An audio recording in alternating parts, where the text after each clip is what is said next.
Hello everyone. Today the topic which I'm going to discuss with you all is about highlighting your achievements in the resume. So why it is important to highlight your achievement and what is the format in which you're going to highlight. It's not necessary that everyone might have achieved something where everyone knows about the achievement. You might be knowing certain tasks which you have completed and which can be put as an achievement in your resume, and provided those achievements are quantifiable, you can show it like in what terms, like how much you have achieved. You should be able to represent that. And it's not necessary all the time the achievement which you have, um, you get a certificate every time for that to validate your achievement. Not important all the time. So what are the ways in which you can highlight the achievement? What type of achievements can be there, that I'm going to discuss in this, as well as two more videos. Now, taking on to the next thing, here, what is the importance of highlighting your achievement? Now, you might be having in your resume, when you're building your resume, you will put all the details of your qualification, your personal data, and the next thing which is important to represent what extra thing you have done is you have to show your achievements. Now when you show your achievements, you, if you just put that you have volunteered for one event. Now, as you know, in Aloysius so many events are happening, and you might be one of the volunteer in one of the event which has taken place in the college or in the university. Now, how you put up that is important. You might be just a volunteer, but because of you being a volunteer, what outcome was there or what benefit was there? If you highlight that, then it will add to a plus point to you. Remember, this will help you to highlight that being a volunteer, what was the outcome because of you being the volunteer. It's not necessary that only you are the person who has brought in that outcome. It might be a group of people as well, but the same thing you can represent. So when you highlight your achievement, the interviewer, whoever is there, they might be interested in listening to you, and they might be interested to know more about as what that achievement you have put in, what efforts you have given. Now ultimately this the person who are taking the interview, they might not be knowing you at all. So uh, when you explain about yourself, okay, you have just put volunteer, okay, that will just go off like okay, you have volunteer, that's it. But when you highlight it, fine, so the interviewer will come to know that you are putting in some efforts, okay, and because of that certain outcome has come, they will be interested, because in future if some events have to happen in the organization wherever you're going to work for, what extra you can give from your side, that is the reason why you have to highlight your achievements. Fine. Now, talking about the types of accomplishment, there might be two types of accomplishment. I mean, when you're writing achievements, it can be a qualitative accomplishment or a quantitative accomplishment. Now, when talking about qualitative, that means it might be something like the quality of the program, quality of an event, or it went on smoothly. You can't measure in some terms. Okay. Now, let's say you were a student coordinator for one of the event. Fine. Now, because you being a student volunteer, what new thing you have brought in this year or that for that particular event, that we will come to know, right? And you can't show that, or like, see, for the same example, you being a coordinator of one of the event, you can say that number of students participation has increased from last year. It was one particular number, and next year when I took up as a coordinator, the number of participants were more because I had put in that efforts, right? Some you can represent in terms of numbers. Fine, that is okay. But there are certain things which you cannot represent in numbers. Those comes to as qualitative accomplishment. Okay, and the one which you can represent with some numbers, some data, that will be called as quantitative accomplishment. So either of the two might be there or both might be there in your resume. It's totally your choice how you are representing that in your resume.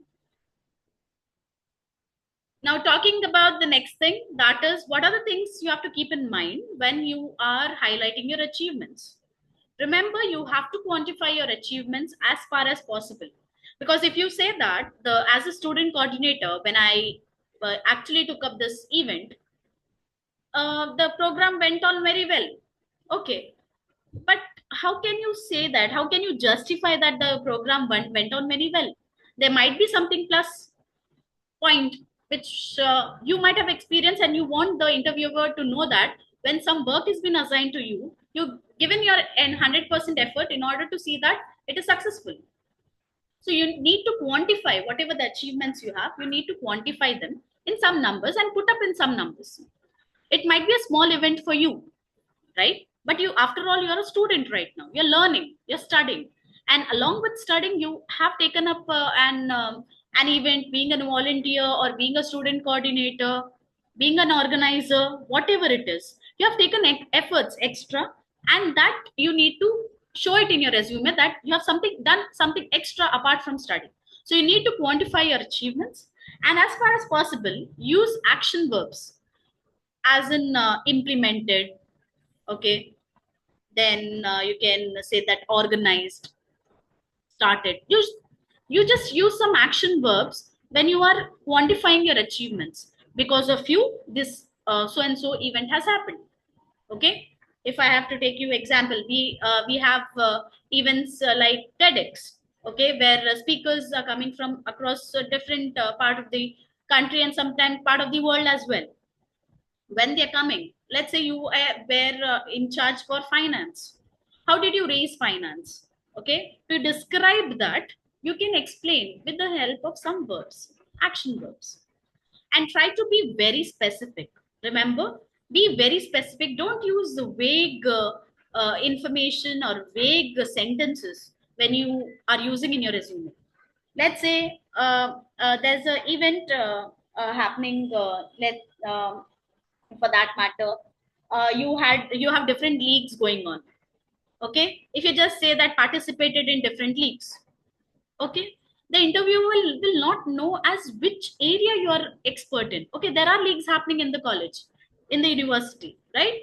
Okay, fine, but in which league you were in, where you volunteered, what was your role? If you specifically mention, it would be very good.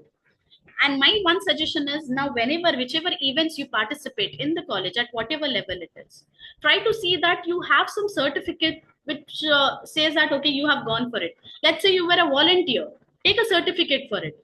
After all, a certificate would not cost much, right? Take something efforts and try to see that you have supporting documents which shows that yes, you have done something extra. Next comes tailor to the job. Whenever you prepare your resume, make sure, depending on the job description which is provided by the employer, you change your resume. Same resume sending everywhere, it's not good. Okay, you might have applied for a position as an accountant somewhere. Okay, so when you apply for a accountant's role, definitely you will have to mention about your Excel skills, and when it comes to tally, all those softwares you should be well versed with.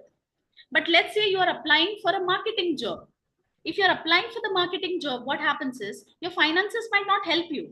They might be interested to know how well you can market a product. So there you can add as you were a part of event in the college where you had to get maximum participants, and these are the ways in which you use the so and so skills or techniques in order to see that the publicity of that event was there, and you got sufficient participants.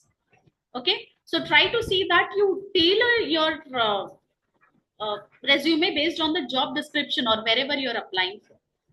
Next comes, always go for relevant sections.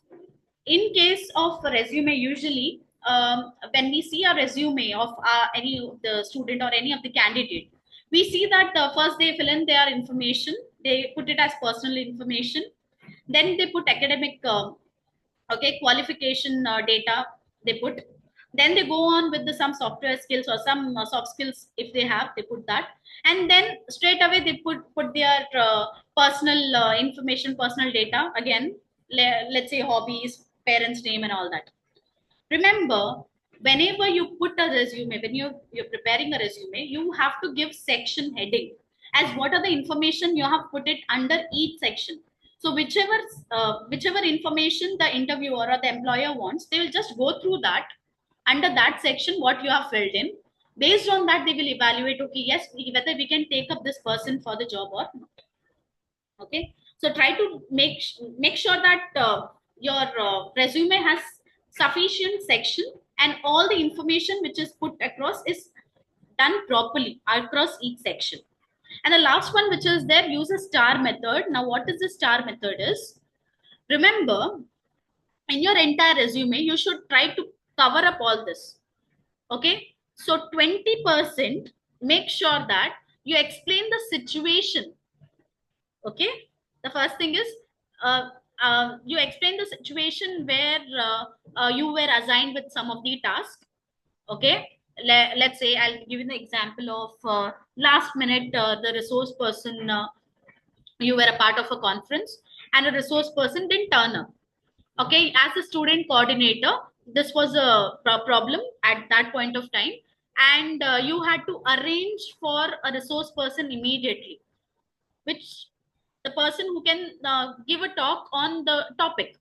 So you were in such a situation where it was very difficult at last minute to get the resource person. Let's say you explain that situation. Next, talk. Okay, talk about what problem or what challenges you came across because of finding out that situation, whichever situation you were in. What was the main challenge over there, and what was your responsibility? Then explain properly as what task you have taken, and because of you, okay, what you could do in order to solve the situation, what action you have taken in order to see that the task is completed. And at the end, just focus about the show what was the result. Okay, quantifiable result. So the star method here means you explain the situation, then talk about what was the problem or the challenge, explain as what action you took, and what was the result out of it. So your one sentence, whatever you represent, right, should consist of all these things. But the major portion of your sentence, which is there, which you put in your resume regarding your achievements, you have to explain more about what action you had taken. Okay. So this is about the methods or the things which you have to keep in mind when you're highlighting your achievements. Next, I will be, I'll put up all the achievements, like what are the different type of achievement which you can put in your resume. That's all for this video. So I'll be coming up with the few more videos where you can come to know more about like what are the achievements which you can put. Like we say, okay, achievement, I might not be having some achievement, but there are certain achievement you don't know how you can put across. Okay.